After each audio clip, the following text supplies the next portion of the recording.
So, Gloria, have you got soup in there yet? Should we put it in? My name is Tom Davenport.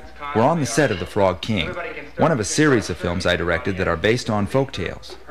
We call the series From the Brothers Grimm, after the German brothers who published their famous collection of fairy tales nearly 200 years ago.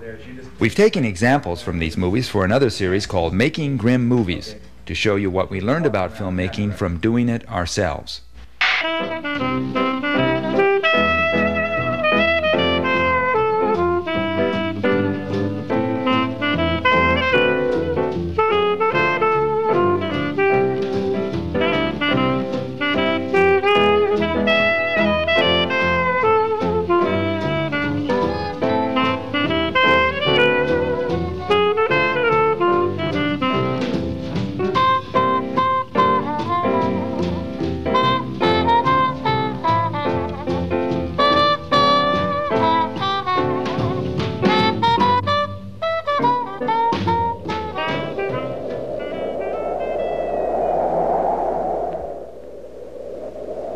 Now, look, just imagine you're back in the Middle Ages again.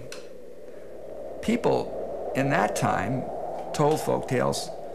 Probably everyone told folk tales and believed them. You can imagine yourself, you know, when you're a kid going to a summer camp somewhere and the counselor, it's at night and they start telling ghost stories. And the feeling that you have in that kind of situation is probably similar to the feeling that the audience had when they told a lot of these strange tales. One of the reasons folklore is a good source is that these are tried and true stories. I mean, that these stories would not have been passed down from one generation to another if they weren't good plots. And yet, a lot of times people now think that that process has stopped. And I think that it still goes on, but our media for translating it or for passing it on has changed. There's a similarity, there's a closeness to film and folk tales in several different ways. For one thing, folk tales evolve over time. There are many different people who tell the tale. I mean, it's not like Mark Twain's version of Tom Sawyer. There's one version, there's a printed version, and that's it. A folk tale is something that a lot of people talk through or tell. It survives through many tellings, and a lot of people contribute to this story. A film is similar in the sense that it's not like there's one person making this film or writing this film. There's a lot of different people that contribute to a film. One of the things you have to accept as a writer of a screenplay, unlike being a writer of a book, is that you're only part of the process. What prevents a lot of people from doing anything is thinking of the end result, or thinking of the whole big, long picture. You know, I mean, it's like hiking or you know, going up a mountain. I mean, if all you're thinking about is the top of the mountain, it's going to seem incredibly impossible to do. You, as a little person, could wind up 14,000 feet high all in one day. But if you just think, well, I can get 3 more feet, you know, 3 more feet, 3 more feet, it just adds up, and eventually you're there. Film production involves so much preparation, so much planning. The actual shooting is a very small amount of the time that's necessary to get a film made. I remember when I was in film school, I was taught that films are made with pencils for the most part, and I think that's true. I mean, maybe you might say they're made on word processors now.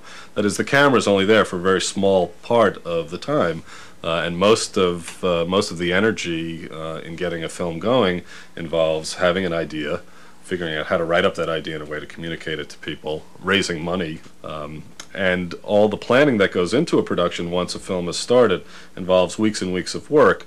And I think people tend to focus on the glamour of what happens on the set, when in fact a lot of filmmaking involves thinking and writing. One of the things you have to do in writing a screenplay is you can't just say somebody's in love or something like that like you can in a story or a book. You have to, you know, symbolically establish that they're in love by some act or some sign, that's something visible. Would you like to dance? Yes, I'd like to. Quiet, everybody. Roll the sound. Scene 10, take 1. One of the reasons I picked Ashpet to start with is because it had a role that I thought Louise Anderson could fit. You know, her role actually was the sort of pivot for the whole film as far as I was concerned. What do you mean, give you? If you want my love side, you're going to have to cross my palm with silver and then answer me some riddles.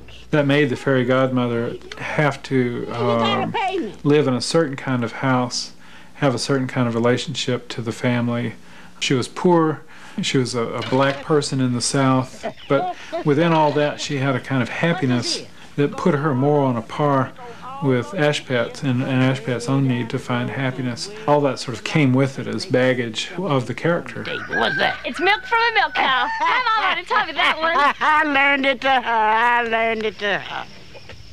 When I read the script, you had it written, you know, in perfect English. And so when I read it the way Doc Sally would have said it. In the 30s, you see, just the beginning of the 40s, the beginning of World War II, perhaps the only job that she could possibly have had was domestic work. Now, domestic work, you were in domestic work whether you were intelligent or not. I mean, domestic work required a lot more than just cleaning. And Ashpet in this film had no one in the world loving her but me. That was the only person in the world she could be sure of. What's your name, Jack? Ashpet. No, I mean your real name. Lily. Yeah, your mama named you that. And don't you never answer to Ashpet again. And don't you never, ever, in no kind of way, think of yourself as something or somebody dirty. A lot of directors have said that if you cast a film well, 90% of your problems are over. And that's really true. So you really have to spend, that's also part of the preparation when you're casting. A lot of times you get discouraged, and there's a kind of inertia that builds in. Sometimes you go and you cast and you look and you look and you look and you say, well, I really haven't found the person that I really want, but this person, pretty good, you know, is good enough, you think. But it's important not to give up on those things, to continue to try to find the right person, and then experiment with different groups of people together. And during this casting process, it's a process of preparation. You're trying out material, you're trying about different actors in the parts and so forth, and so that all helps you in the preparation.